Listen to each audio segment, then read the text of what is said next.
Hello friends, welcome to my YouTube channel. സുശാന്താണ്. എല്ലാവരും സുഖമായിരിക്കുന്നു എന്ന് വിശ്വസിക്കുന്നു. മാർക്കറ്റൊക്കെ കഴിഞ്ഞതിന് ശേഷമായിരിക്കും ഈ വീഡിയോ നിങ്ങളുടെ മുന്നിലേക്ക് വരിക. ഇന്ന് നമ്മൾ ചെയ്യാൻ പോകുന്നത് കുറേ നാളായിട്ട് നമ്മൾ സ്റ്റോക്ക് അനാലിസിസുകളോ അല്ലെങ്കിൽ സെക്ടർ അനാലിസിസുകളോ ഒന്നും തന്നെ ചെയ്തിരുന്നില്ല. സോ ഈ വീഡിയോ വളരെ ലെങ്തി ആയിട്ട് പോയേക്കാം. കാരണം ഇതൊരു സെക്ടർ അനാലിസിസ് ആണ്. ഈ ഒരു സമയത്ത് ഈ ഒരു സെക്ടർ അനാലിസിസ് ചെയ്യേണ്ടതിനുള്ള ആവശ്യം എന്താണെന്നും കൂടി ഞാൻ പറഞ്ഞതിന് ശേഷം നമുക്ക് വീഡിയോ തുടങ്ങാം. നമുക്കറിയാം, ലോകത്തിലെ ഏറ്റവും വലിയ ഡെമോക്രാറ്റിക് രാജ്യത്തിലേക്കുള്ള ഇലക്ഷൻ നടന്നുകൊണ്ടിരിക്കുകയാണ് ഇന്ത്യയിലേക്കുള്ളത്. അതുകൊണ്ട് തന്നെ ഇന്ത്യൻ മാർക്കറ്റ് പ്രത്യേകിച്ചും അതിനനുസരിച്ചിട്ടുള്ള ഒരു റിയാക്ഷൻ കാണിക്കാതിരിക്കില്ല. റിസൾട്ട് എന്ത് തന്നെയായാലും ഇപ്പോൾ ഒരു അസംഷൻ നടന്നുകൊണ്ടേയിരിക്കുന്നു, എക്കോണമിയിൽ കണ്ടിന്യൂ ചെയ്യും ഈ ഒരു ഗവൺമെൻറ് എന്നുള്ളത്. പക്ഷേ എന്ത് തന്നെ ആയിക്കോട്ടെ, മാർക്കറ്റിൻ്റെ റിസൾട്ടിനനുസരിച്ച്, അതിപ്പോൾ സീറ്റിൻ്റെ ഏറ്റക്കുറച്ചിലുകളനുസരിച്ചിട്ട് പോലും മാർക്കറ്റ് റിയാക്ട് ചെയ്യും. ചുരുക്കത്തിൽ പറഞ്ഞാൽ ഇന്ത്യൻ മാർക്കറ്റ് ഒരു വൊളറ്റാലിറ്റി കൂടിയ സമയത്തോടുകൂടിയാണ് കടന്നു പോകുന്നത്. അപ്പോൾ ഇങ്ങനെ വൊളറ്റാലിറ്റി കൂടുന്ന സമയത്ത് നമുക്കറിയാം, സ്മോൾ ക്യാപ്പും മിഡ് ക്യാപ്പ് ഇൻഡെക്സുകളും ഒക്കെ തന്നെ, അല്ലെങ്കിൽ നിഫ്റ്റി സ്റ്റോക്കുകളൊക്കെ തന്നെ ഓൾ ടൈം ഹൈയിലേക്കാണ് നിൽക്കുന്നത്. ഈ സമയത്ത് നമ്മൾ മാർക്കറ്റിനെ അപ്രോച്ച് ചെയ്യുന്ന സമയത്ത് നമ്മുടെ ക്യാപിറ്റൽ പ്രൊട്ടക്റ്റ് ചെയ്യുക, നമ്മുടെ വൊളറ്റാലിറ്റി അതിജീവിച്ചുകൊണ്ട് നമ്മുടെ ഇൻവെസ്റ്റ്മെൻറ്റ് പ്രൊട്ടക്റ്റ് ചെയ്ത് റീസണബിൾ ആയിട്ടുള്ള റിട്ടേൺ എടുക്കുക എന്നുള്ളത് ഏതൊരു റീറ്റെയിൽ ഇൻവെസ്റ്ററിൻ്റെയും ആവശ്യമാണ്. അപ്പോൾ ആ സമയത്ത് നമുക്ക് ഇൻവെസ്റ്റ് ചെയ്യാൻ പറ്റിയ ഒരു ഡിഫെൻസീവ് സെക്ടറിനെ കുറിച്ചിട്ടുള്ള അനാലിസിസാണ് ഈ ഒരു സമയത്ത് പറയുന്നത്. കാരണം ഇതിനെ അനലൈസ് ചെയ്യാൻ തുടങ്ങിയിട്ട് ഞാനും മാസങ്ങളായി. അപ്പോൾ ഈ സമയത്ത് ഇത് കറക്റ്റായിട്ടുള്ളൊരു പ്രസൻറ്റേഷൻ ആയിരിക്കും എന്നെനിക്ക് തോന്നുന്നു. അപ്പോൾ FMCG സെക്ടറിനെ കുറിച്ചുള്ള ഒരു ഡീറ്റെയിൽഡ് ആയിട്ടുള്ള അനാലിസിസാണിത്. കാരണം ഇങ്ങനെയുള്ള വൊളറ്റാലിറ്റി സമയങ്ങളിൽ മാർക്കറ്റിൽ നമ്മുടെ ക്യാപിറ്റൽ പ്രൊട്ടക്റ്റ് ചെയ്തുകൊണ്ട് എന്നാൽ ഏറ്റവും കൂടുതൽ സ്റ്റേബിൾ ആയിട്ടുള്ള റിട്ടേൺ സാധ്യത കൽപ്പിക്കുന്ന ഒരു സെക്ടറാണ് FMCG. കാരണം എപ്പോഴും ഈ FMCG സെക്ടറിൽ ഫാസ്റ്റ് മൂവിങ് കൺസ്യൂമർ ഗുഡ്സിൽ മാർക്കറ്റ് എന്തോ ആയിക്കോട്ടെ, എക്കോണമിയുടെ സിറ്റുവേഷൻ എന്തോ ആയിക്കോട്ടെ, പക്ഷേ കൺസ്യൂമർ ഗുഡ്സിനുള്ള ഡിമാൻഡ് എപ്പോഴും സ്റ്റേബിൾ ആയിരിക്കും. അപ്പോൾ അതുമായിട്ട് ബന്ധപ്പെട്ട് FMCG സെക്ടർ എപ്പോഴും ഒരു ഡിഫെൻസീവ് സെക്ടർ എന്നാണ് അറിയപ്പെടാറുള്ളത്. അപ്പോൾ അതിനെ സംബന്ധിച്ചിട്ട് ഉള്ള ഒരു ഡീറ്റെയിൽ ആയിട്ടുള്ള അനാലിസിസാണ് ഈ ഒരു വീഡിയോയിലുള്ളത്. ഞാൻ ആദ്യമേ സൂചിപ്പിക്കുന്നു, എപ്പോഴും എൻ്റെ വീഡിയോയെക്കുറിച്ചുള്ള പരാതി വീഡിയോ ലെങ്ത് കൂടുന്നു എന്നുള്ളതാണ്. ഈ ഒരു ലെങ്ത്ത് കൂടിയ വീഡിയോ ആണിത്. അഡ്വാൻസ് ആയിട്ട് ഞാൻ പറയാം, FMCG സെക്ടറിനെ കുറിച്ചുള്ള ഡീറ്റെയിൽ ആയിട്ടുള്ള അനാലിസിസ് ആണ് ഇത്. മാർക്കറ്റിനെ വളരെ ദീർഘകാലത്തേക്ക് സമീപിക്കുന്ന, അതായത് പലപ്പോഴും എൻ്റെ വീഡിയോയിൽ ക്വസ്റ്റ്യൻസ് വരാറുള്ളതാണ്, 5-6 വർഷത്തേക്കോ അല്ലെങ്കിൽ 10-15 വർഷത്തേക്കൊക്കെ ഇൻവെസ്റ്റ് ചെയ്യാൻ പറ്റുന്ന സെക്ടറുകളോ സ്റ്റോക്കുകളോ ഉണ്ടെന്ന്. അപ്പോൾ അങ്ങനെയൊക്കെ അപ്രോച്ച് ചെയ്യാൻ താല്പര്യമുള്ളവർക്ക് സംബന്ധിച്ചിട്ടുള്ള ഒരു ഡീറ്റെയിൽ ആയിട്ടുള്ള അനാലിസിസ് ആയിരിക്കും ഈ വീഡിയോ എന്ന് പറയുന്നത്. സോ അങ്ങനെയുള്ളവർ വീഡിയോ അവസാനം വരെ കാണാൻ മറക്കരുത്. നിങ്ങളുടെ സപ്പോർട്ടും നിങ്ങൾക്ക് ഈ വീഡിയോയ്ക്ക് നൽകുന്ന റെസ്പോൺസുമാണ് എനിക്ക് ഇങ്ങനെയുള്ള വീഡിയോകളും സെക്ടർ അനാലിസിസുകളും ഇനി വീണ്ടും തുടങ്ങാൻ എന്നെ പ്രേരിപ്പിക്കുക. അതുകൊണ്ട് വീഡിയോ കണ്ടതിന് ശേഷം മാത്രം, കംപ്ലീറ്റ് ആയിട്ട് കണ്ടതിന് ശേഷം അഭിപ്രായം രേഖപ്പെടുത്താൻ മറക്കരുത്. അതുപോലെ തന്നെ ആദ്യമായിട്ടാണ് നമ്മുടെ ചാനൽ കാണുന്നതെങ്കിൽ ചാനൽ സബ്സ്ക്രൈബ് ചെയ്യാൻ മറക്കരുത്. സ്റ്റോക്ക് മാർക്കറ്റിനെ കുറിച്ച് അറിയാനും ഇതുപോലുള്ള വീഡിയോകൾ താല്പര്യമുള്ളവരുമായിട്ട് ഞങ്ങളുടെ ചാനലിൻ്റെ ലിങ്ക് ഷെയർ ചെയ്യുക. ഞങ്ങളോടൊപ്പം ഇൻവെസ്റ്റ്മെൻറ്റ് ജേണി തുടരാൻ താല്പര്യമുള്ളവർക്ക് ഞങ്ങളുടെ പ്രൈവറ്റ് ടെലിഗ്രാം ഗ്രൂപ്പിൻ്റെ ഭാഗമായി മാറാവുന്നതാണ്. അതിനുള്ള ലിങ്ക് ഞാൻ ഡിസ്ക്രിപ്ഷനിൽ കൊടുത്തേക്കാം. അതുവഴി മാത്രം ഞങ്ങളുമായിട്ട് അസോസിയേറ്റ് ചെയ്യുക. FMCG സെക്ടർ പൊതുവേ അറിയപ്പെടുന്നത് ഒരു ഡിഫെൻസീവ് സെക്ടർ എന്നാണ്. കാരണം ഇതിലുള്ള പ്രൊഡക്റ്റുകളുടെയൊക്കെ തന്നെ ഡിമാൻഡ് എപ്പോഴും സ്റ്റേബിൾ ആയിരിക്കും എന്നുള്ളതാണ്. ഇനി FMCG പ്രൊഡക്റ്റുകളിൽ മെയിനായിട്ട് നമ്മൾ നോക്കിക്കഴിഞ്ഞാൽ മനസ്സിലാക്കാൻ പറ്റുന്നത് 4 തരത്തിലുള്ള പ്രൊഡക്റ്റുകളാണുള്ളത്. അതിലൊന്ന് പേഴ്സണൽ കെയർ, നമ്മുടെ സ്വന്തം ഈ പറയുന്ന പേഴ്സണൽ കെയർസിനായിട്ട് ഉപയോഗിക്കുന്ന ഷാംപൂ, അങ്ങനെയുള്ള കാര്യങ്ങളൊക്കെ ഉണ്ട്. ഹെൽത്ത് കെയർ ഗുഡ്സുകളുണ്ട്, ഹോം കെയർ കമോഡിറ്റീസ് ഉണ്ട്, നമ്മുടെ വീടുകൾ ക്ലീൻ ചെയ്യാനും കാര്യങ്ങളൊക്കെ ആയിട്ടും അങ്ങനെയുള്ള സംഭവങ്ങൾ, ഹെൽത്ത് കെയറിനായിട്ട് ഉപയോഗിക്കുന്ന പ്രൊഡക്റ്റുകൾ, പേഴ്സണൽ കെയറിനായിട്ട് ഉപയോഗിക്കുന്ന ഷാംപൂ, ഡിറ്റർജൻസ്, അങ്ങനെയുള്ള കാര്യങ്ങൾ ഇതൊക്കെയുണ്ട്. അതിൽ തന്നെ കൂടുതലായിട്ടും ഇവരുടെ ഡാറ്റ അനലൈസ് ചെയ്ത് കഴിഞ്ഞാൽ മനസ്സിലാകും, ഏറ്റവും കൂടുതൽ FMCG സെക്ടറിൽ എല്ലാ കമ്പനികൾക്കും ഡിമാൻഡുള്ള 2 സെഗ്മെൻറ്റ് എന്ന് പറയുന്നത് ഒന്ന് പാസ്തയാണ്, അതുപോലെ തന്നെ ഷാംപൂ ആണ്. ഇതിനൊരു കണ്ടിന്യൂസ് ആയിട്ടുള്ളൊരു ഹൈ ഡിമാൻഡ് ഗ്രോത്താണ് ഈ ഒരു എല്ലാ കമ്പനികളുടെയും സെയിൽസിൽ കാണാൻ പറ്റുന്നത്. അതുപോലെ തന്നെ മറ്റൊരു പ്രധാനപ്പെട്ട എന്ന് പറയുന്നത് ഹെൽത്ത് കെയർ പ്രൊഡക്ട്സുകളും ക്ലീനിങ് പ്രൊഡക്ട്സുകളുമാണ്. ഇതിനും എപ്പോഴും ഒരു എക്കോണമി എന്തോ ആയിക്കോട്ടെ, മാർക്കറ്റ് എന്തോ ആയിക്കോട്ടെ, ഇങ്ങനെയുള്ള പ്രൊഡക്റ്റുകൾക്ക് എപ്പോഴും ഒരു സ്റ്റേബിൾ ആയിട്ടുള്ള ഡിമാൻഡ് കാണാൻ പറ്റും. നെസ്ലെ എടുത്തു കഴിഞ്ഞാലും അവരുടെ മാഗി എന്ന് പറയുന്ന ആ ഒരു ബ്രാൻഡ് നൂഡിൽസിനുള്ള ഡിമാൻഡ് മറ്റു പല പ്രൊഡക്റ്റുകൾക്കുമില്ല. സോ അങ്ങനെ ഒരു സ്റ്റേബിൾ ഡിമാൻഡ് എപ്പോഴും ക്രിയേറ്റ് ചെയ്യുന്നത് കൊണ്ട് തന്നെ ഇവർക്ക് എപ്പോഴും ഒരു സ്റ്റേബിൾ ഡിമാൻഡ് ഉണ്ട്, സ്റ്റേബിൾ സെയിൽസ് ഉണ്ട് എല്ലാ ക്വാർട്ടറുകളിലും. സെയിൽസിൽ അഫ്കോഴ്സ് ചില വ്യത്യാസങ്ങളുണ്ട്. റൂറൽ അർബൻ ഏരിയയിൽ വരുന്ന ഇൻകം, അങ്ങനെയുള്ള സ്പെൻഡിങ്, അതിനനുസരിച്ചിട്ടുള്ള സെയിൽസ് മാറാറുണ്ടെങ്കിലും ഒരു സ്റ്റേബിളായിട്ടുള്ള ഇൻകം എല്ലാ കമ്പനികൾക്കും എല്ലാ ക്വാർട്ടറുകളിലും നിങ്ങൾക്ക് സ്ഥിരമായിട്ട് കാണാവുന്നതാണ്. അതിന് പുറമെ ഇവരുടെ ഇൻഡെക്സ് എന്തുകൊണ്ട് സെലക്ട് ചെയ്യും? ഇപ്പോൾ FMCG നമ്മൾ ഏതൊരു സെക്ടറിനെ കുറിച്ച് പഠിക്കുമ്പോഴും ആ ഒരു സെക്ടറിനെ ബേസ് ചെയ്തിരിക്കുന്ന ഇൻഡെക്സാണ് പഠിക്കുക. FMCG ഇൻഡെക്സ് നോക്കിക്കഴിഞ്ഞാൽ അല്ലെങ്കിൽ പല കമ്പനികളുടെയും ബീറ്റ നോക്കിക്കഴിഞ്ഞാൽ, ബീറ്റ എന്ന് പറഞ്ഞു കഴിഞ്ഞാൽ മാർക്കറ്റിന് ആനുപാതികമായിട്ട് ഈ കമ്പനികളിൽ ഉണ്ടാകുന്ന വ്യത്യാസമാണ്. ഇപ്പം ബീറ്റ 1 പറഞ്ഞു കഴിഞ്ഞാൽ ഒരു പെർസെൻറ്റേജ് ചേഞ്ച് നിഫ്റ്റിയിൽ ഉണ്ടാകുമ്പോൾ അതേ പെർസെൻറ്റേജ് ചേഞ്ച് ആ ഒരു ഷെയറിൽ ഉണ്ടാകുന്നതാണ്. ഇപ്പോൾ പല കമ്പനികളുടെയും ബീറ്റ റേറ്റ് 1.3, 1.4 എന്ന് പറയുമ്പോൾ നിഫ്റ്റി 1% വർദ്ധിക്കുകയാണെങ്കിൽ ആ സ്റ്റോക്കിൽ 1.3% വർധനവുണ്ടാവും. അതേസമയം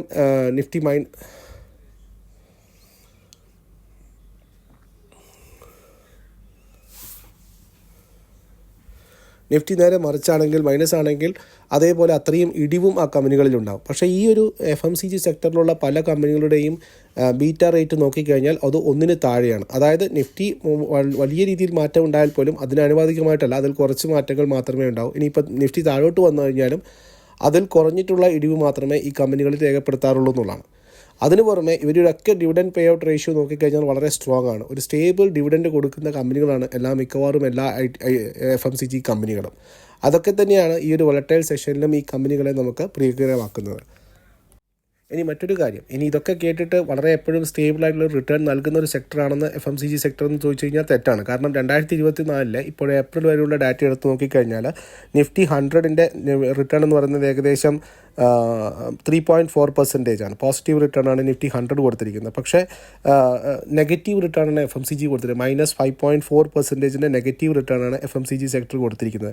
ഇനി 2023 സാമ്പത്തിക വർഷത്തിലെ കണക്കെടുത്തു കഴിഞ്ഞാലും അതായത് അവിടെയും നെഗറ്റീവ് റിട്ടേൺ എന്ന് പറഞ്ഞു കഴിഞ്ഞാൽ നിഫ്റ്റി 550 ഏകദേശം 34% റിട്ടേൺ കൊടുത്ത സമയത്ത് FMCG സെക്ടർ കൊടുത്തിരിക്കുന്ന റിട്ടേൺ എന്ന് പറഞ്ഞാൽ 20% ആണ്.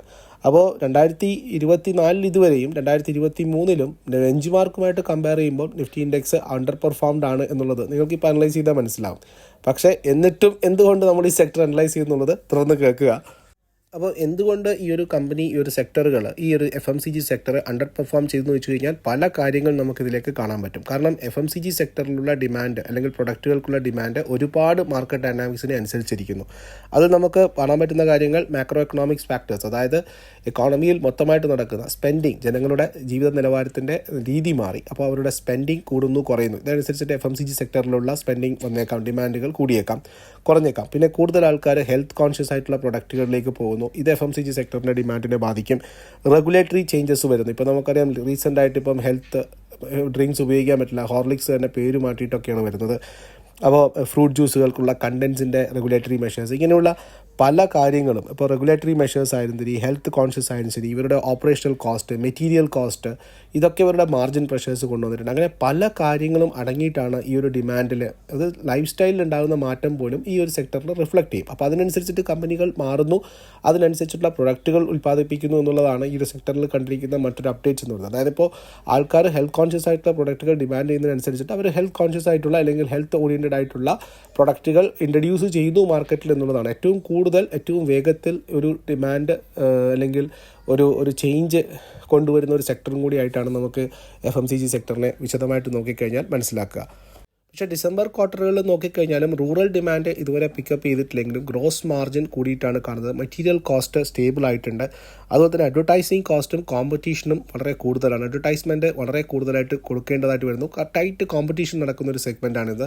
അതിനു പുറമെ മാർജിൻ പ്രഷേഴ്സ് നേരിടുന്നു, മെറ്റീരിയൽ പ്രൈസസ്, ഇങ്ങനെയുള്ള പല കാര്യങ്ങളനുസരിച്ചിട്ടും Q3 റിസൾട്ട് നോക്കിക്കഴിഞ്ഞാൽ ഇബിറ്റ ഗ്രോസ് മാർജിൻ കൂടിയിട്ടുണ്ട്. പക്ഷേ ഇബിറ്റ മാർജിൻ അണ്ടർ പ്രഷറാണെന്ന് നമുക്ക് മനസ്സിലാക്കാൻ പറ്റും. ഇനി ലോങ് റണ്ണിൽ നിഫ്റ്റി FMCG എനിക്ക് തോന്നുന്നു ആനുവലൈസ്ഡ് റിട്ടേൺ ഒരു 5-6 വർഷത്തേക്കുള്ള റിട്ടേൺ നോക്കിക്കഴിഞ്ഞാൽ നിങ്ങൾക്ക് നിഫ്റ്റി 100 10.97%, അതായത് അപ്രോക്സിമേറ്റ്ലി നിഫ്റ്റി 100 11% റിട്ടേൺ തരുന്ന സമയത്ത് FMCG സെക്ടറിന് 15.09% റിട്ടേൺ കിട്ടിയിട്ടുണ്ട്. അതിന് പുറമെ ഡിവിഡൻഡും കൂടിയുണ്ട് എന്നാലോചിക്കുക. എല്ലാ കമ്പനികളും എല്ലാ വർഷവും കൃത്യമായിട്ടുള്ള ഡിവിഡൻഡുകൾ കൂടി കൊടുക്കുന്ന ഒരു കമ്പനി സെക്ടറും കൂടിയാണ് ഈ പറയുന്ന FMCG സെക്ടർ എന്ന് പറയുന്നത്.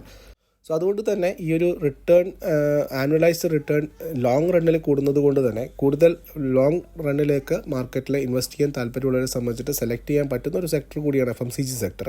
നിങ്ങൾക്ക് ഡെയിലി വൈസ് വലിയൊരു മൂവ്മെൻറ്റ് കണ്ടില്ല എങ്കിലും ലോങ് റണ്ണിൽ FMCG സെക്ടറിൽ ഡിമാൻഡ് കോൺസ്റ്റൻ്റ് ആയതുകൊണ്ട് തന്നെ ഈ ഒരു കാര്യങ്ങളൊക്കെ തന്നെ കമ്പനികൾക്ക് ഓവർകം ചെയ്യാൻ പറ്റുന്നതായതുകൊണ്ട് തന്നെ എനിക്ക് തോന്നുന്നു ആനുവലൈസ്ഡ് റിട്ടേൺസ് ലോങ് റണ്ണിൽ എടുക്കുന്ന സമയത്ത് ബെറ്ററായിട്ട് നൽകാൻ പറ്റുന്ന ഒരു സെക്ടർ തന്നെയായിരിക്കും FMCG സെക്ടർ.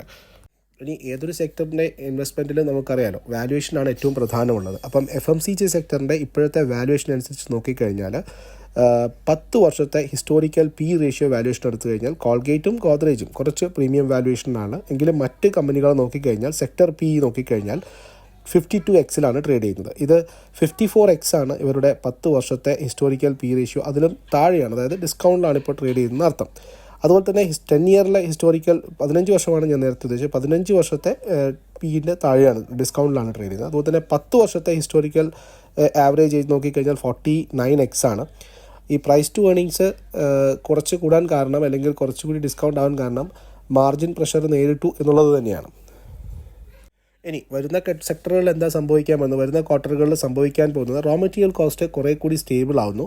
അതിന് പുറമെ ഡിമാൻഡ് കൂടി വരാൻ സാധ്യതയുണ്ട്. ഇപ്പോൾ റൂറൽ ഡിമാൻഡ് പറഞ്ഞു കഴിഞ്ഞാൽ റൂറൽ ഡിമാൻഡ് നെഗറ്റീവിലേക്ക് പോകുന്നു, അല്ലെങ്കിൽ റൂറൽ ഡിമാൻഡ് ഇപ്പോഴും പിക്കപ്പ് ആയിട്ടില്ല എന്നുള്ളത് തന്നെയാണ്. ഇപ്പോൾ പ്രഡിക്ഷൻ വന്നിരിക്കുന്നത് മൺസൂൺ നോർമലാണ്, agriculture output over and above expectation ആയിരിക്കും. അങ്ങനെയാണെങ്കിൽ റൂറൽ ഡിമാൻഡ്, റൂറൽ എക്കോണമിയിൽ പൈസ സ്പെൻഡിങ് വർദ്ധിക്കും. കൺസ്യൂമർ സ്പെൻഡിങ് കൂടുന്നതിനനുസരിച്ച് FMCG സെക്ടറിലുള്ള സ്പെൻഡിങ്ങും ആൾക്കാരുടെ പ്രൊഡക്റ്റുകളുടെ ഡിമാൻഡ് കൂടും. അവരുടെ പ്രൊഡക്റ്റിൻ്റെ ഡിമാൻഡ് കൂടിക്കഴിഞ്ഞാൽ സെയിൽസും മാർജിനും കൂടാൻ സാധ്യതയുണ്ട്. അതേസമയം പ്രൈസ് റൈസും കൂടി എടുക്കാൻ പോവാണ്. കമ്പനികൾ പ്രൈസ് റൈസ് ചെയ്യാൻ പോകുന്നു, അതുപോലെ തന്നെ ഡിമാൻഡ് കൂടാൻ പോകുന്നു, സ്റ്റേബിൾ ആയിട്ടുള്ള മെറ്റീരിയൽ കോസ്റ്റും കിട്ടുന്നു. അങ്ങനെയാണെങ്കിൽ ഒരു മാർജിൻ എക്സ്പ്ലോഷൻ തന്നെ ഈ ഒരു സെക്ടറിൽ നടക്കും. അങ്ങനെയാണെങ്കിൽ ആ സമയത്ത് ഈ ഒരു സെക്ടർ റീറേറ്റിങ്ങിൻ്റെ കാൻഡിഡേറ്റ് ആയിട്ട് മാറും. അപ്പോൾ ഇപ്പോഴത്തെ ലെവലിൽ FMCG സെക്ടർ ഒരു ബീറ്റ് ആൻഡ് ഡൗൺ സെക്ടറാണ്. അവരുടെ 10 വർഷത്തെയും 15 വർഷത്തെയും ഒക്കെ വാല്യൂഷൻസ് വൈസ് നോക്കുന്ന സമയത്ത് ഡിസ്കൗണ്ടാണുള്ളത്. അപ്പം ഇനി അങ്ങോട്ട് ഈ ഒരു ഏകദേശം ബോട്ടം ഔട്ട് ആയതുപോലെ തന്നെയാണുള്ളത്. ഇനി മെറ്റീരിയൽ കോസ്റ്റും മാർജിൻ എക്സ്പാൻഷനും സംഭവിക്കുകയാണെങ്കിൽ ഒരു റീ റേറ്റിംഗ് കാൻഡിഡേറ്റ് ആയിട്ട് ഈ ഒരു സെക്ടർ മാറും എന്നാണ് ഇൻഫ്ലേഷൻ ഇന്ത്യയെ സംബന്ധിച്ച് കുറഞ്ഞു വരുന്നുണ്ട്, ഗവൺമെൻറ് സ്പെൻഡിങ് കൂടി വരുന്നുണ്ട്. അതേസമയം അർബൻ ഏരിയയിലുള്ള മൺസൂൺ അടക്കമുള്ള പ്രഡിക്ഷൻ കൂടിയതുകൊണ്ട് തന്നെ അർബൻ ഏരിയയിൽ, അതുപോലെ തന്നെ ഇനി റൂറൽ ഏരിയയിലും മൺസൂൺ പ്രഡിക്ഷൻ കൂടുന്നതുകൊണ്ട് ഇൻകം കൂടി വരുന്നു. So urban rural area income കൂടുന്നു, ഗവൺമെൻറ് സ്പെൻഡിങ് കൂടുന്നു, ഇൻഫ്ലേഷൻ കുറഞ്ഞു വരുന്നു. ഇത് കൃത്യമായിട്ടുള്ള ഒരു നിഗമനമാണ്. FMCG സെക്ടറിലുള്ള പ്രൊഡക്റ്റുകളുടെ ഡിമാൻഡ് വർദ്ധിക്കും. ഇത് Q3 റിസൾട്ട് ആ ഒരു കംപ്ലീറ്റ് സെക്ടറിൻ്റെ അനലൈസ് ചെയ്താൽ തന്നെ മനസ്സിലാകും. ഒരു 6% ഗ്രോത്താണ് FMCG ഇൻഡസ്ട്രീസിൻ്റെ വോളിയത്തിൽ വന്നിരിക്കുന്നത് ഒക്ടോബർ ഡിസംബർ ക്വാർട്ടറിൽ. ഇത് കൃത്യമായിട്ടുള്ള ഒരു കൺസംഷൻ പാറ്റേൺ വർദ്ധിക്കുന്നതിൻ്റെ ലക്ഷണമാണ്. അത് ബോത്ത് അർബൻ അതുപോലെ തന്നെ റൂറൽ ഏരിയയിൽ. സോ ഇത് പ്രതീക്ഷ നൽകുന്ന ഒരു ഭാഗമാണ്. കാരണം ഒരു പ്രധാനപ്പെട്ട റിസർച്ച് ഏജൻസി ആയിട്ടുള്ള നേഴ്സറിൻ്റെ ഒരു റിപ്പോർട്ട് വരികയുണ്ടായി. അതിൽ കൃത്യമായിട്ട് പറയുന്നത് FMCG ഇൻഡസ്ട്രിയുടെ കൺസംഷൻ അപ്സ്റ്റിക്ക് ഏകദേശം 6.8% ആയിരിക്കും ഇയർ ഓൺ ഇയറിൽ വർദ്ധിക്കുക. അർബൻ മാർക്കറ്റിൽ 5.8%, റൂറൽ മാർക്കറ്റിൽ 6.8% വർധനവ് പ്രതീക്ഷിക്കുന്നതാണ്. ഇത് പല ക്വാർട്ടറുകളിലായിട്ടും ഈ ഒരു കൺസംഷൻ പാറ്റേൺ ഇല്ലായിരുന്നു. Urban rural area consumption pattern നോക്കിക്കഴിഞ്ഞാൽ അവിടുത്തെ ഡിമാൻഡ് പിക്കപ്പ് ഇത്രയും ഇല്ലായിരുന്നു. അപ്പം അങ്ങനെ ഇല്ലാത്തൊരു പാറ്റേൺ ആണ് ഈ ലാസ്റ്റ് ക്വാർട്ടർ Q3 ക്വാർട്ടറിൽ, അല്ലെങ്കിൽ Q3 റിസൾട്ട് അനലൈസ് ചെയ്ത് നോക്കുന്ന സമയത്ത് എല്ലാ കമ്പനികളുടെ അനലൈസ് ചെയ്ത് നോക്കുന്ന സമയത്ത് മനസ്സിലാക്കാൻ വന്നത്.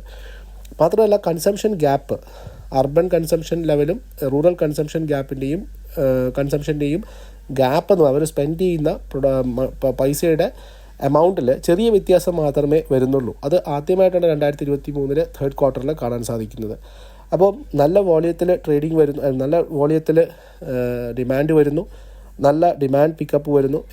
FMCG ഇൻഡസ്ട്രിയുടെ ഗ്രോത്ത് ഏകദേശം 6% വോളിയം ഗ്രോത്ത് കാണിക്കുന്നു. ഇങ്ങനെയാണെങ്കിൽ 2024, അതായത് ഈ സാമ്പത്തിക വർഷത്തിൽ FMCG സെക്ടർ ഏകദേശം ഒരു 4.5 to 6.5% ഗ്രോത്ത് കാണിക്കാൻ സാധ്യതയുണ്ടെന്നാണ് റിപ്പോർട്ടിൽ പറയുന്നത്. ആ സമയത്ത് FMCG സെയിൽസ് മോഡേൺ ചാനൽസ് വഴിയുള്ള, അതായത് ഓൺലൈൻ സെയിൽസും അങ്ങനെയുള്ള കാര്യങ്ങൾ വഴിയുള്ള സെയിൽസ് വളരെ ഒരു ഡബിൾ ഡിജിറ്റിലേക്ക് കൊണ്ടുവരാനുള്ള സാധ്യതകളും കാണുന്നുണ്ട്. അപ്പോൾ കോമ്പറ്റീഷൻ വളരെ കൂടുതലാണ്, കോമ്പറ്റീറ്റീവ് ഇൻറ്റൻസിറ്റി വളരെ കൂടുതലാണ്. റീജിയണൽ പ്ലേയേഴ്സിൻ്റെ ഒരുപാട് ഡിമാൻഡ് അല്ലെങ്കിൽ അവരുടെ പ്രൊഡക്റ്റുകൾ ഒരുപാട് മാർക്കറ്റിലേക്ക് വരുന്നുണ്ട്. റോ മെറ്റീരിയൽ പ്രൈസസ് കുറച്ചുകൂടി സ്റ്റേബിൾ ആവുന്നുണ്ട്. അങ്ങനെയൊക്കെ നോക്കുന്ന സമയത്ത് ഇബിറ്റ മാർജിൻ ചിലപ്പം ഒരു ഷോർട്ട് ടേമിൽ ചെറിയ പ്രഷർ നേരിട്ടേക്കാം. പക്ഷേ ലോങ് റണ്ണിൽ ബ്രാൻഡഡ് ഉൽപ്പന്നങ്ങൾക്കും അതുപോലെ തന്നെ ഇവരുടെ ഓർഗനൈസ്ഡ് മാർക്കറ്റ് പ്ലേയേഴ്സിനെ സംബന്ധിച്ചിട്ടും വളരെ ശോഭനമായിട്ടുള്ള ഭാവിയാണെന്നാണ് ഈ ഒരു സെക്ടർ അനലൈസ് ചെയ്യുന്ന സമയത്ത് നമുക്ക് കൃത്യമായിട്ട് കാണാൻ സാധിക്കുന്നത്. ഇനി ഞാൻ പറയാൻ പോകുന്നത് കൃത്യമായിട്ടുള്ള എക്കണോമിക്സും സ്ഥിതിവിവര കണക്കുകളുമാണ്. ഇന്ത്യയുടെ എക്കോണമി ആര് തന്നെ സമ്മതിച്ചില്ലെങ്കിലും ലോകത്തിൽ ഏറ്റവും വേഗത്തിൽ വളർന്നുകൊണ്ടിരിക്കുന്ന ഒരു എക്കോണമിയാണെന്നുള്ള കാര്യത്തിൽ സംശയമില്ല. അതായത് ഏഷ്യയിലെ കണക്കുകൾ നോക്കിക്കഴിഞ്ഞാൽ ഏഷ്യയിലെ എക്കണോമിക് ഡാറ്റകൾ പ്രകാരം ഏഷ്യയിൽ ഏറ്റവും കൂടുതൽ വേഗത്തിൽ വളരുന്ന ഒരു കമ്പനിയാണ്. അത് ഈവൻ ചൈനയേക്കാൾ കൂടുതൽ വേഗത്തിൽ വളരുന്ന ഒരു എക്കോണമി ആയിട്ടാണ് ഇന്ത്യൻ എക്കോണമി നമുക്ക് കാണാൻ സാധിക്കുന്നത്. അതായത് ലോകത്തിലെ ഏറ്റവും വലിയ 5ാമത്തെ ലാർജസ്റ്റ് എക്കോണമിയാണ് ഇൻ എക്സ്ചേഞ്ച് റേറ്റിൻ്റെ കേസിൽ. അതുപോലെ തന്നെ 3ാമത്തെ ഏറ്റവും വലിയ എക്കോണമിയാണ് പർച്ചേസിംഗ് പവർ പാരിറ്റിയുടെ കൺസൾട്ട് നോക്കുന്ന സമയത്ത്. 2024 ഇന്ത്യൻ എക്കോണമി ഏകദേശം 6 to 7%. നമുക്കറിയാം എല്ലാ ഇൻ്റർനാഷണൽ ഏജൻസീസും നമ്മുടെ GDP ഗ്രോത്ത് റേറ്റ് റിവൈസ് ചെയ്തിട്ടുണ്ട്. IMF അടക്കം പ്രധാനപ്പെട്ട റേറ്റിംഗ് ഏജൻസികളൊക്കെ തന്നെ മൂഡീസ് ആയാലും ഫിച്ച് ആയാലും എല്ലാവരും തന്നെ 6 to 7% ഗ്രോത്താണ് GDPയിൽ പറയുന്നത്. അപ്പോൾ നമ്മുടെ എക്കോണമി $3 ട്രില്യൺ US നിന്നും 2030 ആകുമ്പോഴേക്കും $9 ട്രില്യൺ US എക്കോണമിയായി മാറും. അതുപോലെ തന്നെ 2047 പ്രഡിക്ഷൻ അനുസരിച്ച് ഇക്കണോമിക്സിൻ്റെ പ്രഡിക്ഷൻ അനുസരിച്ച് $40 ട്രില്യൺ എക്കോണമിയായി മാറും. അപ്പോൾ കമ്പനിയുടെ നമ്മുടെ ഇന്ത്യയുടെ വർക്കിംഗ് ഏജ് പോപ്പുലേഷൻ, ഇന്ത്യയിലെ ജനങ്ങൾ 150 കോടി ജനങ്ങളുള്ളതിൽ വർക്കിംഗ് ക്ലാസിൻ്റെ പോപ്പുലേഷൻ എന്ന് പറയുന്നത് ഏകദേശം 100 മില്യൺ ആയിരിക്കും. അതായത് 100 കോടി ആൾക്കാരെങ്കിലും വർക്ക് ചെയ്യുന്നവരായിരിക്കും യങ്സ്റ്റേഴ്സിൻ്റെ കണക്കനുസരിച്ച് നോക്കുകയാണെങ്കിൽ. അത് 2020-2030 പ്രൊഡക്ടിവിറ്റി എംപ്ലോയ്ഡ് അനുസരിച്ചിട്ട്.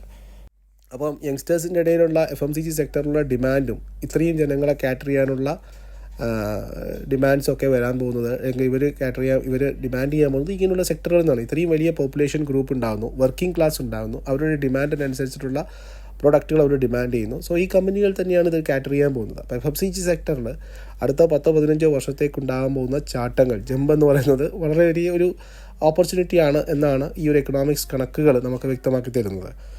ഗവൺമെൻറ്റിൻ്റെ ഇൻസെൻറ്റീവ്സും അതുപോലെ തന്നെ FDI സപ്പോർട്ടും, ഫോറിൻ ഡയറക്റ്റ് ഇൻവെസ്റ്റ്മെൻറ്റിൻ്റെ വരവോടുകൂടിയാണ് FMCG സെക്ടർ ഏറ്റവും സ്ട്രെങ്തനായിട്ട്, ഏറ്റവും നല്ല സപ്ലൈ ചെയിൻ മാനേജ്മെൻറ്റ്, ഏറ്റവും നല്ല പ്രൊഡക്ഷൻ ഫെസിലിറ്റീസ് ഇതൊരുക്കിക്കൊണ്ട് ഈ വരാൻ പോകുന്ന ഡിമാൻഡിനെ കാറ്റർ ചെയ്യാനുള്ള ഒരുക്കങ്ങൾ നടത്തിക്കൊണ്ടിരിക്കുകയാണെന്ന് പറഞ്ഞാൽ നമുക്ക് തള്ളിക്കളയാൻ സാധിക്കില്ല. കാരണം FMCG സെക്ടറാണ് ഇന്ത്യയിലെ ഏറ്റവും വലിയ 4ാമത്തെ ലാർജസ്റ്റ് സെക്ടർ. ഇന്ത്യൻ എക്കോണമി എടുത്ത് നോക്കിക്കഴിഞ്ഞാൽ ഏറ്റവും വലിയ 4ാമത്തെ സെക്ടർ ഏതാണെന്ന് ചോദിച്ചു കഴിഞ്ഞാൽ അത് FMCG തന്നെയാണ്. അതായത് അർബൻ സെഗ്മെൻറ്റ് മാത്രം ഏകദേശം 55% കോൺട്രിബ്യൂട്ട് ചെയ്യുന്ന റവന്യൂടെ, മൊത്തം FMCG കമ്പനികളുടെ റവന്യൂ ഷെയറിംഗ് എടുത്ത് നോക്കിക്കോളൂ. അതിൽ 55% കോൺട്രിബ്യൂട്ട് ചെയ്തത് അർബൻ പീപ്പിളാണ്, അല്ലെങ്കിൽ നഗരപ്രദേശങ്ങളിൽ നിന്നുള്ള ഡിമാൻഡാണ്. അതേസമയം 45% റവന്യൂ കോൺട്രിബ്യൂട്ട് ചെയ്യുന്നത് റൂറൽ ഏരിയയിൽ നിന്നാണ്. അപ്പം ഈ റൂറൽ ഏരിയയിലുള്ള കൺസംഷൻ വർദ്ധിക്കാൻ പോകുന്നു. FMCG മാർക്കറ്റിൽ അതിന് വലിയൊരു ഇമ്പാക്റ്റ് ഉണ്ടാകും. ഇന്ത്യയിലെ റൂറൽ മാർക്കറ്റിൻ്റെ ഗ്രോത്ത് നോക്കിക്കഴിഞ്ഞാൽ 220 ബില്യൺ ആയിട്ടാണ് നെക്സ്റ്റ് ഫ്യൂ ഇയേഴ്സിൽ വർദ്ധിക്കാൻ പോകുന്നത്. അപ്പോൾ ആ കണക്ക് നോക്കുകയാണെങ്കിൽ ഇന്ത്യയിലെ റൂറൽ കൺസംഷൻ വർദ്ധിക്കും, അവരുടെ ഇൻകം ലെവൽ കൂടാൻ പോകുന്നു. ആ ഇൻകം കൂടുന്നതനുസരിച്ച് അവരുടെ സ്പെൻഡിങ് ഹാബിറ്റ്സ് കൂടും, അതിനനുസരിച്ചിട്ടുള്ള ഡിമാൻഡ് അങ്ങനെയുള്ള ഭാഗം. കാരണം ഈ പോപ്പുലേഷൻ്റെ ഇടയിൽ യങ്സ്റ്റേഴ്സിൻ്റെ പോപ്പുലേഷൻ വളരെ കൂടുതലാണ് ഇന്ത്യയിലെ എക്കോണമിയെ സംബന്ധിച്ചിട്ട്. ഇന്ത്യയിലെ വർക്കിംഗ് ക്ലാസ്സിൻ്റെ വരുന്ന 5-10 വർഷത്തിനുള്ളിൽ വർക്കിംഗ് പോപ്പുലേഷൻ്റെ കണക്കിൽ വലിയ കൂടുതലുണ്ടാവും. അപ്പോൾ അവരിൽ നിന്ന് വരുന്നാവുന്ന ഡിമാൻഡ് FMCG സെഗ്മെൻറ്റിനെ സഹായിക്കും എന്നുള്ളത് തന്നെയാണ് ഇതിൻ്റെ ബേസിക് തത്വം. അപ്പോൾ ഇത്രയാണ് ഈ സെക്ടറിനെ നമ്മൾ കോൺട്രിബ്യൂട്ട് ചെയ്യുന്നത്, ഈ സെക്ടറിനെ നമ്മൾ എന്തുകൊണ്ട് റഡാറിൽ വെക്കണം എന്നുള്ളതിൻ്റെ ബേസാണ് ഞാൻ ഇത്രയും നൽകിയത്. അപ്പോൾ FMCG സെക്ടറിൽ അടുത്ത 10-15 വർഷത്തേക്ക് ഉണ്ടാകാൻ പോകുന്ന ഒരു ഡിമാൻഡ് എക്സ്പ്ലോഷനും അത് കമ്പനികൾ എങ്ങനെ അത് കാറ്റർ ചെയ്യാൻ വേണ്ടിയിട്ട് തയ്യാറാകുന്നു എന്നുള്ളതുമാണ്. അപ്പോൾ അങ്ങനെയുള്ളൊരു സെക്ടർ ഇപ്പോൾ അവരുടെ 10-15 വർഷത്തെ വാല്യൂഷനിൽ നിന്നും ഡിസ്കൗണ്ട് ആയിട്ട് കിട്ടുന്ന സമയത്ത് നല്ല കമ്പനികൾ നോക്കി നമ്മൾ എൻട്രി ചെയ്യണം എന്നുള്ള ഒരു സാരാംശമാണ് ഇത്രയും സമയം ഞാനിവിടെ എക്സ്പ്ലെയിൻ ചെയ്യാൻ ശ്രമിച്ചത്. ഇനി നമുക്ക് സ്പെസിഫിക് ആയിട്ടുള്ള കമ്പനികളിലേക്ക് നോക്കാം. FMCG ഇന്ത്യയിലുള്ള പ്രധാനപ്പെട്ട കമ്പനികളുടെ ഒരു ഔട്ട്ലുക്ക് ഞാൻ നൽകാം. അപ്പം ഏതൊക്കെ കമ്പനികളിലാണ് നമുക്കിപ്പോൾ ഇൻവെസ്റ്റ് ചെയ്യാൻ സാധ്യത, അല്ലെങ്കിൽ അങ്ങനെയുള്ള കാര്യങ്ങളിലേക്ക് നമുക്ക് കടക്കാം. അപ്പോൾ ഈ കമ്പനികളിൽ നമുക്ക് ആദ്യമായിട്ട് ഡിസ്കസ് ചെയ്യാനുള്ളൊരു company Tata consumer products limited തന്നെയാണ്. ടാറ്റയുടെ ബ്രാൻഡ് നെയിമോട് കൂടിയ ഒരു കമ്പനിയാണ്. ഈ കമ്പനി അടുത്ത കാലത്താണ് ടാറ്റ കൺസ്യൂമർ പ്രൊഡക്ട്സ് ആയിട്ട് മാറിയത്. കാരണം 2 കമ്പനികളുടെ ഒരു സങ്കര ഇനമാണിത്. ടാറ്റ കെമിക്കലിൻ്റെ കീഴിൽ കുറച്ച് കൺസ്യൂമർ പ്രൊഡക്ട്സുകൾ ഉണ്ടായിരുന്നു. അതിൽ നിന്നും ടാറ്റ കെമിക്കലിൻ്റെ കൺസ്യൂമർ പ്രൊഡക്ട്സുകൾ മാത്രം അടർത്തിയെടുത്തു. അതേപോലെ തന്നെ ടാറ്റ ഗ്ലോബൽ ബിവറേജ് എന്ന് പറയുന്ന മറ്റ് കമ്പനി, ടാറ്റ കോഫി അങ്ങനെയുള്ള കാര്യങ്ങളൊക്കെ ഉണ്ടായിരുന്നു, അതൊക്കെ ഏറ്റെടുത്തു. ടാറ്റ കോഫി എന്ന് പറയുന്ന മറ്റൊരു കമ്പനി, അതൊക്കെ കൂടി മെർജ് ചെയ്തിട്ടുള്ള ഒരു കമ്പനിയാണ് ഈ പറയുന്ന ടാറ്റ കൺസ്യൂമർ പ്രൊഡക്ട്സ് എന്ന് പറയുന്നത്. ടാറ്റയുടെ ബ്രാൻഡ് നെയിം ഉണ്ട് എന്നുള്ളത് തന്നെയാണ് ഇതിൻ്റെ ഏറ്റവും വലിയ ഹൈലൈറ്റ് എന്ന് പറയുന്നത്. 2023 ഏകദേശം 1,13,783 കോടി രൂപയുടെ സെയിൽസ്, അത്രയും വലിയൊരു സെയിൽസ് ഉള്ളൊരു കമ്പനിയാണ് എന്നുള്ളതാണ്. ഇത് ഇവരുടെ പ്രൊഡക്റ്റുകൾ നോക്കിക്കഴിഞ്ഞാൽ ചായപ്പൊടിയുണ്ട്, അതായത് ടീ, കോഫി, വാട്ടർ, സോൾട്ട്, അതുപോലെ തന്നെ പൾസസ്, പലതരം ധാന്യങ്ങൾ, പലവ്യഞ്ജനങ്ങൾ, അങ്ങനെയൊക്കെ റെഡി ടു ഈറ്റ് ഓഫറിങ്സ്, അങ്ങനെ പല സാധനങ്ങളും വിൽക്കുന്നതാണ്. പ്രധാനപ്പെട്ട ബ്രാൻഡുകളുള്ളത് Tata tea, Tetley, Tata salt, 8 o'clock coffee, Himalayan water, അതുപോലെ എമർജിങ് ബ്രാൻഡ്സ് ആയിട്ടുള്ള Tata Sampann, Tata Soulfull, Tata Gluco plus and Tata water plus, അങ്ങനെ പല കമ്പനികളുണ്ട്. Q3 നോക്കിക്കഴിഞ്ഞാൽ കമ്പനിയുടെ റവന്യൂവിൽ ഏകദേശം 9% റവന്യൂ ഗ്രോത്ത് ഉണ്ട്, ഇയർ ഓൺ ഇയറിലും ക്വാർട്ടർ ഓൺ ക്വാർട്ടറിലും. ഇപ്പോൾ ലേറ്റസ്റ്റ് ആയിട്ട് ഇവരുടെ Q4 റിസൾട്ട് വന്നിട്ടുണ്ട്. അതിൻ്റെ കംപ്ലീറ്റ് ആയിട്ടുള്ള അപ്ഡേഷൻ ഞാൻ നടത്തിയിട്ടില്ല, പക്ഷേ Q3 റിസൾട്ട് വരെ എനിക്ക് അറിയാം. സോ വളരെ സ്ട്രോങ് ആയിട്ടുള്ളൊരു ബിസിനസ് പ്രസൻസ് ഉള്ള, കഴിഞ്ഞ 9 മാസം മാത്രം 11% റവന്യൂ ഗ്രോത്ത് ഉള്ളൊരു കമ്പനിയാണ്. സോ ഇബിറ്റ നോക്കിക്കഴിഞ്ഞാലും 572 കോടി രൂപയുടെ ഇബിറ്റയുണ്ട്, 26% ഗ്രോത്ത്. സോ വളരെ സ്ട്രോങ് ആയിട്ടുള്ള ടാറ്റയുടെ ബ്രാൻഡ് ഇമേജിലുള്ള ഒരു കമ്പനിയാണ് ഈ പറയുന്ന ടാറ്റ കൺസ്യൂമർ. ഈ ചെറിയ രീതിയിലുള്ള ഓരോ ഇപ്പോൾ റിസൾട്ടിന് ശേഷം ചെറിയ റിവ്യൂ വന്നിട്ടുണ്ട്. ഇതൊക്കെ തന്നെ ഓപ്പർച്യൂണിറ്റിയാണ്. ടാറ്റ കൺസ്യൂമർ പ്രൊഡക്ട്സ് ഈ ഒരു സെഗ്മെൻറ്റിലുള്ള ഒരു നല്ല കമ്പനിയാണ്. അപ്പോൾ ഇത്രയും വലിയൊരു കമ്പനി, ടാറ്റയുടെ ഇത്രയും വലിയ ബ്രാൻഡാണ്. പക്ഷേ ഇവരുടെ ബീറ്റ നോക്കിക്കഴിഞ്ഞാൽ 0.85-നും 0.90-നും, അതായത് 1-ൽ താഴെയാണ് ബീറ്റ. മാർക്കറ്റിൽ 1% ഇൻക്രീസ് വന്നാൽ പോലും അതിൽ ചെറിയ രീതിയിലൊരു പോസിറ്റീവ്നെസ്സും വരാൻ സാധ്യത. അതായത് സ്റ്റേബിൾ ആയിട്ടുള്ള കമ്പനിയാണ്. ഡിവിഡൻഡ് ഔട്ട്ലുക്ക് വളരെ സ്ട്രോങ് ആണ്. അപ്പോൾ അങ്ങനെയുള്ളൊരു കമ്പനിയാണ് ടാറ്റ കൺസ്യൂമർ. ഇനി വരുന്നത് ITCയിലേക്കാണ്. ITC 1910 ഉണ്ടാക്കിയ ഒരു കമ്പനിയാണ്. ആ സമയത്ത് ഇതിൻ്റെ പേര് ഇമ്പീരിയൽ ടുബാക്കോ കമ്പനി എന്നായിരുന്നു. ഇപ്പോൾ ഏറ്റവും കൂടുതൽ ലോകത്തിൽ തന്നെ ഏറ്റവും വെറൈറ്റി പ്രൊഡക്റ്റ് ഹോൾഡ് ചെയ്യുന്ന ഒരു പ്രൊഡക്റ്റ് ലൈൻസ് ഹോൾഡ് ചെയ്യുന്ന ഒരു കമ്പനിയായിട്ട് നമുക്ക് ITCയെ കണക്കാക്കാം. അതെല്ലാം നോക്കിക്കഴിഞ്ഞാൽ അവരുടെ പോർട്ട്ഫോളിയോ നോക്കിക്കഴിഞ്ഞാൽ സിഗരറ്റ്സ് ഉണ്ട്, ഹോട്ടലുണ്ട്, പേപ്പർ പോട്ട്സ്, സ്പെഷ്യാലിറ്റി പേപ്പേഴ്സ്, പാക്കേജിങ്, അതുപോലെ തന്നെ agricultural businesses, packaged foods, confectionery, information technology, branded apparel, personal care, stationery, safety machines, അതുപോലെ സേഫ്റ്റി മാച്ചസ്, അതുപോലെ തന്നെ FMCG പ്രൊഡക്റ്റുകൾ, അങ്ങനെ പല തരത്തിലും ലോകത്തിൽ തന്നെ എടുത്ത് നോക്കിക്കഴിഞ്ഞാൽ ഇത്രയും വെറൈറ്റി പ്രൊഡക്റ്റുകൾ പോകുന്ന ഒരു, ഞാൻ പണ്ടേ ITCയെ കമ്പയർ ചെയ്യാറുള്ളത് ഒരു ആനയോടാണ്. കാരണം ഇത്രയും വലിയ ഒരു ആനയാണ് ITC എന്ന് പറയുന്നത്. അതുകൊണ്ട് തന്നെയാണ് അത് മൂവ് ചെയ്യാൻ സമയമെടുത്തത്. എത്രയോ കാലം 200-210 ഞാൻ പറഞ്ഞുകൊണ്ടേയിരുന്നു ITC വലിയൊരു ആനയാണ്, ഇത് ഇത്രയൊന്നും പോരാ, ഇതിന് 1000-ൽ കുറയാതൊരു വാല്യൂ ഇതിനില്ല. അപ്പോൾ അവിടെ നിന്ന് മൂവ് ചെയ്യാൻ സമയമെടുത്തു. പക്ഷേ മൂവ് ചെയ്തപ്പോൾ പെട്ടെന്ന് മൂവ് ചെയ്തത് ഇപ്പോൾ 400-500 ലെവലെത്തി. ഇതൊന്നുമല്ല ITCയുടെ വാല്യൂ, എത്രയോ ഇനി ഇവിടുന്ന് പോകാനുണ്ട്. സോ ITC ഒരു ലോങ് റണ്ണിലേക്ക് നമുക്ക് ഹോൾഡ് ചെയ്യാൻ പറ്റിയൊരു നല്ല FMCG സ്റ്റോക്കാണ്. ഇത്രയും വലിയ പോർട്ട്ഫോളിയോ ആണെങ്കിലും ITCയുടെ ബീറ്റ നോക്കിക്കഴിഞ്ഞാൽ 0.7 അടുപ്പിച്ചേ ഉള്ളൂ. 0.7 ആണ്, 1-ൽ താഴെ, എത്രയോ താഴെയാണ്. Q3 റിസൾട്ട് വരെ നല്ല സ്ട്രോങ് ആണ്. അഫ്കോഴ്സ് സിഗരറ്റിൻ്റെ സെയിൽസ് ഉള്ളതുകൊണ്ട് തന്നെ ഗവൺമെൻറ്റിൻ്റെ ഒരു സെയിം സെക്ടർ എന്ന നിലയിൽ അവർ എപ്പോഴും ടാക്സ് അടിക്കും. മറ്റുള്ള സെക്ടറുകൾ ഓഫ്സെറ്റ് ചെയ്ത് വരുന്നു. ഹോട്ടൽ ബിസിനസ് നഷ്ടത്തിലായിരുന്നു, ഇപ്പോൾ പ്രോഫിറ്റിലേക്ക് വന്നിട്ടുണ്ട്. ഡീമർജർ നമുക്ക് എക്സ്പെക്റ്റ് ചെയ്യാം. അങ്ങനെ പല വളരെ സ്പെഷ്യാലിറ്റി പ്രൊഡക്റ്റുകൾ ഹോൾഡ് ചെയ്യുന്ന ഒരു പോർട്ട്ഫോളിയോ ഒരു കമ്പനിയാണ് ITC പ്രധാനപ്പെട്ട ഒരു FMCG കമ്പനി തന്നെയാണ് ഇന്ത്യയെ സംബന്ധിച്ചിട്ട്. മറ്റൊരു കമ്പനി ഹിന്ദുസ്ഥാൻ യൂണിലിവറാണ്. ഹിന്ദുസ്ഥാൻ യൂണിലിവറിനെ സംബന്ധിച്ചൊക്കെ നോക്കുന്ന സമയത്ത് ഏത് ബ്രാൻഡുകളാണ് നമ്മൾ ഉപയോഗിക്കാത്തുള്ളത്, അതൊക്കെ കണ്ടിന്യൂസ് ആയിട്ട് നമ്മുടെ പോർട്ട്ഫോളിയോയിൽ ഒരു മസ്റ്റ് ആവാണ്. ഇന്ത്യൻ ബേസ്ഡ് ആയിട്ടുള്ള ഒരു കൺസ്യൂമർ FMCG കമ്പനിയാണ്. ഇന്ത്യൻ പാരൻ്റുള്ളൊരു കമ്പനി, ബേസിക്കലി ഇന്ത്യൻ കമ്പനി, ഇന്ത്യൻ ബേസ്ഡ് ആയിട്ടുള്ള ഹിന്ദുസ്ഥാൻ യൂണിലിവർ എന്ന് പറയുന്ന ഒരു കമ്പനിയാണ്. ഈ ബ്രാൻഡുകൾ, ഹോം കെയറിലെ ബ്രാൻഡുകൾ നോക്കിക്കഴിഞ്ഞാൽ Surf Excel, Wheel, Comfort, Vim, Domex, ഇനി ബ്യൂട്ടി പേഴ്സണൽ കെയർ പ്രൊഡക്റ്റുകളായിട്ടുള്ള Dove, Pond's, Lifebuoy, Pears, Closeup, Axe, Trust Me, ഇങ്ങനെ എത്ര കമ്പനികൾ. ഫുഡ് ബ്രാൻഡിൽ വരുന്ന സമയത്ത് നമ്മൾ Bru, Red Label, Taj Mahal, Boost, Horlicks, Lipton, Knorr, Kissan, Cornetto, ഇങ്ങനെ എത്രയോ പ്രോഡക്റ്റ്. ഇതൊക്കെ ഏകദേശം 90 ലക്ഷം ഔട്ട്ലെറ്റ് റീച്ച് ഉണ്ട്. 50 ബ്രാൻഡുകൾ, 15 കാറ്റഗറി, 16 ബ്രാൻഡ്, ടേൺ ഓവർ ഏകദേശം 1000-ൽ കൂടുതലുള്ള 16 ബ്രാൻഡുകൾ, 8480 പെർമനൻറ്റ് എംപ്ലോയീസ്, 50,000 കോടി രൂപയ്ക്ക് മുകളിൽ സെയിൽസ് 2022 മുതൽ ഇങ്ങോട്ട്. പിന്നെ HUL ബ്രാൻഡ്സിൻ്റെ 9 out of 10 house holds നോക്കിക്കഴിഞ്ഞാൽ നമുക്ക് എടുക്കുന്നത് നമ്പർ ബ്രാൻഡായിട്ട് ഉപയോഗിക്കുന്ന പല ബ്രാൻഡുകളാണ്. അപ്പോൾ ഇത്രയും വീടുകളിൽ അക്സെപ്റ്റൻസ് ഉള്ള ഒരു പ്രൊഡക്റ്റുകളുടെ ഒരു കൂമ്പാരമാണ് ഹിന്ദുസ്ഥാൻ യൂണിലിവർ. അപ്പോൾ ആ കമ്പനി നമ്മുടെ പ്രൊഡക്റ്റിൽ വേണ്ടേ? എത്രയോ വർഷങ്ങളിലേക്ക് നമുക്ക് ഇത്രയും പ്രൊഡക്റ്റുകളൊക്കെ നിങ്ങൾക്ക് നമ്മൾ തന്നെ എത്രയോ ആൾ ഉപയോഗിക്കുന്നതായിരിക്കും. നമ്മുടെ കിച്ചണിലൊന്ന് കയറി നോക്കിക്കഴിഞ്ഞാൽ എത്രയോ ബ്രാൻഡുകൾ നമുക്ക് കാണാൻ പറ്റും.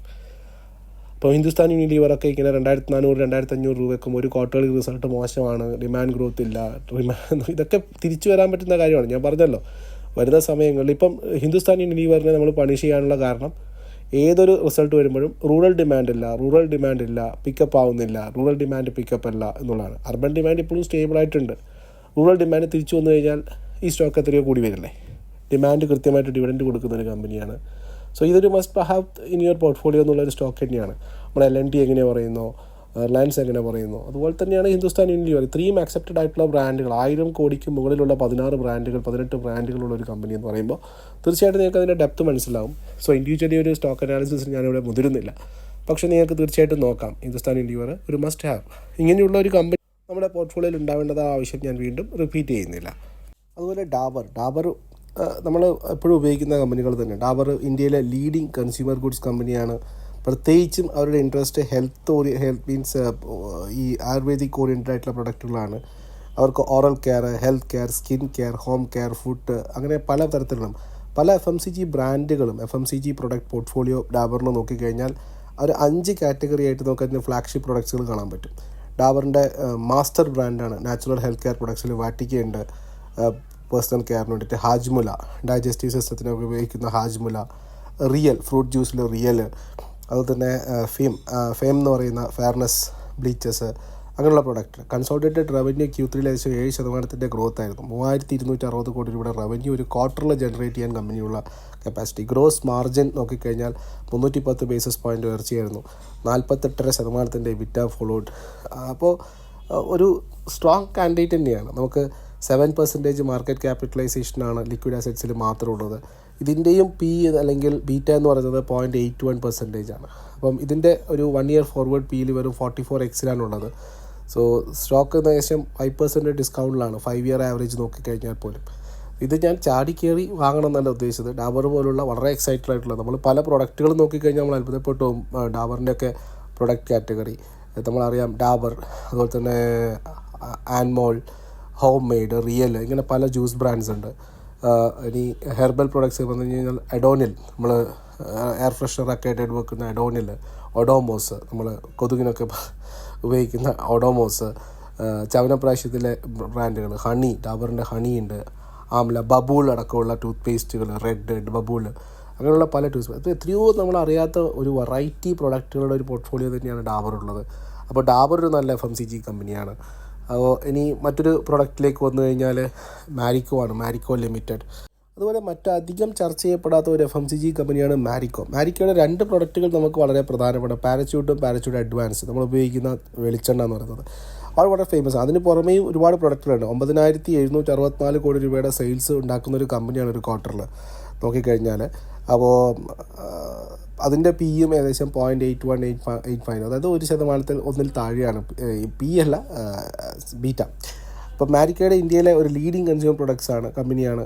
അവരുടെ പ്രധാനപ്പെട്ട എമർജിങ് മാർക്കറ്റ്സ്, അതായത് ഏഷ്യയിലും അതുപോലെ തന്നെ ആഫ്രിക്കയിലും പ്രസൻസ് ഉള്ളൊരു കമ്പനിയാണ് മാരിക്കോ എന്ന് പറയുന്നത്. അവരുടെ പല പ്രൊഡക്റ്റുകളും hair care, skin care, edible oils, health foods, ഇങ്ങനെയുള്ള പല പ്രൊഡക്റ്റുകളും വളരെ ഫേമസ് ആണ്. 2023 റവന്യൂ ഏകദേശം 1.9% കുറവ് രേഖപ്പെടുത്തി 2420 കോടി രൂപയുടെ. സോ എങ്കിലും എനിക്ക് തോന്നുന്നു അവരുടെ പ്രധാനപ്പെട്ട cooking oil Saffola, parachute growth കാണിക്കുന്ന പ്രൊഡക്റ്റാണ്. സഫോള ചെറിയ രീതിയിലുള്ള ഡിക്ലൈൻ കാണിച്ചിട്ടുണ്ട്. ഞാൻ ഒരു സ്റ്റോക്ക് ഡീറ്റെയിലിങ്ങിനല്ല പോകുന്നത്. സോ ഈ ഒരു സെക്ടറിൽ ഇത്രയും ബ്ലാക്ക് ഹോഴ്സസ് ഉണ്ട്. നമുക്ക് Hindustan Unilever, Marico, Dabur, ITC, Tata consumer, ഇങ്ങനെയുള്ള വലിയ അധികായന്മാരാണ്. ഇവരൊക്കെ ഡിമാൻഡുള്ള പ്രൊഡക്റ്റുകൾ നമ്മളൊന്നും ജസ്റ്റ് നമ്മുടെ കിച്ചൺ വരെ പോയാൽ മതി. ഇതിലൊക്കെ ഏതൊക്കെയോ പ്രൊഡക്റ്റുകൾ നമ്മൾ സ്ഥിരമായിട്ട് ഉപയോഗിക്കുന്നതായിരിക്കും. പക്ഷെ നമ്മൾ വിറകെ പോകുന്നത് ഈ പറയുന്ന മൈക്രോ ക്യാപ് കമ്പനികളും സ്മോൾ ക്യാപ് കമ്പനികളും വാല്യൂഷൻ അധികമായിട്ടുള്ളതും ഓൾറെഡി ഡബിളായിട്ടുള്ളതിൻ്റെയൊക്കെ പുറകിലാണ്.